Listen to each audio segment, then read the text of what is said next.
It's December the 1st, 1990, and deep beneath the English Channel, tunnel worker Graham Fagg is about to make history. We'd driven a small tunnel through the side of the tunnel, and the French had come through partly from their side, and there was maybe half a metre of chalk left to be taken out. Graham and his French counterpart, Philippe Cosette, are about to open the first land connection between their two countries since the last ice age, 8,000 years ago. What we had to do was to break this out using air hammers, or jiggers as we call them, to make the passageway through from France to the UK. And that's a kind of sort of pneumatic drill, is it?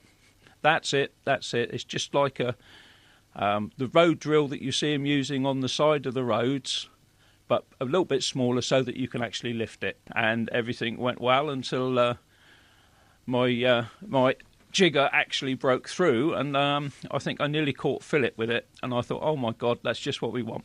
You can probably hear in the background now the drilling started again. We're looking as carefully as we can. Graham Fagg is the man with the drill. He's going for it now, working hard. Philippe Cosette on the other side, the Frenchman. We have a hole, we have a small gap. You can hear the cheers now. We can see hands, we can see machinery. You broke through, and what you had then was what? A sort of a small hole that you could see through, or how big was it? Yes, we had a hole that we could see through. It would be approximately half a metre square to start with. On the French side was all the media, with all the cameras. And it looked like Philip was going to come through to our side, where there was just a camera that was actually recorded onto tape.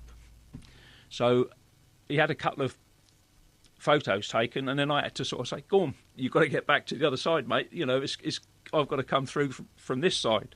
Did you speak French? No, I don't speak French at all. I have one or two phrases like everybody else, but yeah, I just gestured with my hands. I just sort of make a push motion, and Philip went back. And at that time when Philip went back, we then exchanged the flags. We have two flags. I had the British flag, he had the French one, and we exchanged flags. I still keep my flag as a memento of the occasion. It's still there. It's in perfect condition. And I would suspect that he still got his. And then what happened? And then we went back to opening the hole up. And we opened it up to the size that you could actually walk through. As soon as it was large enough, I walked through to the other side. I gave what I thought was appropriate at the time, which was a Vive la France, which is about the extent of my French. And all the media started taking photos, and the cameras were rolling, and it was a big event on the other side. It was unbelievable. One of those who witnessed Graham break through to the French side of the tunnel was British Transport Secretary Malcolm Rifkind. It was the most extraordinary sensation I can ever recollect, because we were able just to see through a small peephole at first, the people on the other side, and then the rocks gradually fell away, and we were able, one of our colleagues then shook hands with his French counterpart, and then we crawled through to meet our French colleagues. As we broke through, the air pressure difference between the French and the English side became apparent.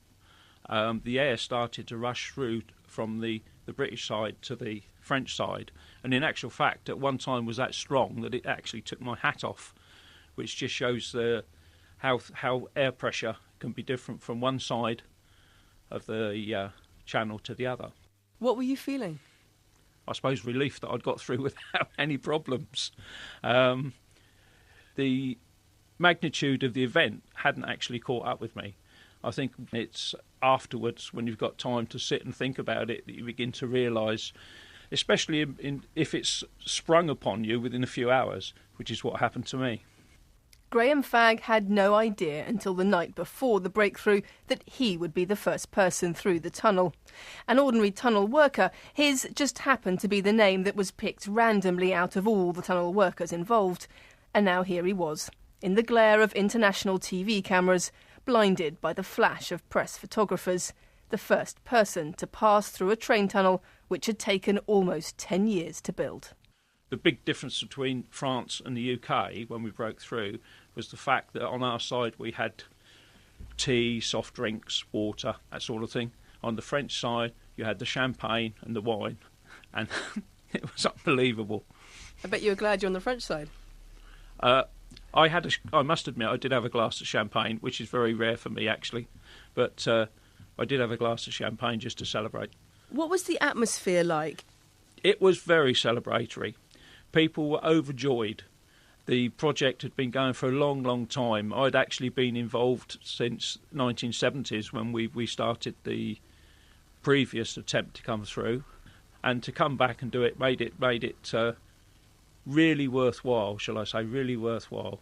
That when we got to the French side, there was a huge marquee. We went up onto the top, BBC Radio was there, television cameras, and when we went into the tent, everybody cheered and lifted their glasses to us.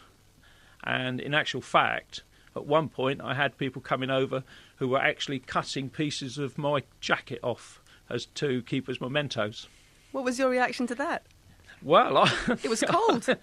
Yeah, but it wasn't too bad in the marquee. I think all the excitement was keeping the place warm. No, I didn't mind. I mean, it really was a special day for a lot of people who'd been working on the project for years. Did you take any mementos back with you? I have a Frenchman's helmet, and I have the flag, and Philip presented me, very unexpectedly, with a small piece of rock which has, what's it got in it? Iron pyrites embedded in it, which they got when they were digging the shaft. And Philip presented me that, and I felt a little bit lost because I hadn't got anything to give him, unfortunately. I did think about taking down a memento to hand to him, but my wife said, "Oh, no, you don't need to do that." What was it like seeing all the coverage when you got home? What was it like to see yourself on the front pages of the papers and the TV broadcasts? Unbelievable. Unbelievable. It's surprising. It throws up all sorts of things as well in a personal nature. Like what? And, well, you start getting people that you haven't seen for years ringing you up and saying, "Oh, I see you on the telly and I see you in the newspapers," as surprising consequences, shall we say. What consequences did it have? What was the most surprising consequence? I think it was the way, to be quite honest, in later years, that people still remember you. You have to remember that on something like this, there's good and bad sides to everything of this nature. And some people are jealous.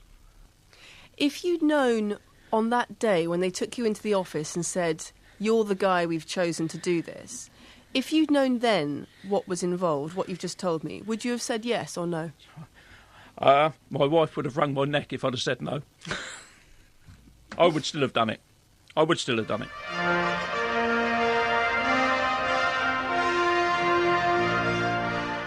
4 years later, the tunnel was formally opened to the public by both the British and French heads of state. Despite all the publicity, consumers on both sides of the channel were initially cautious. It took another 5 years before the tunnel operators began to make a profit. 20 years on, the train service between London and Paris has become something of an institution, and Graham Fagg is preparing for another anniversary celebration.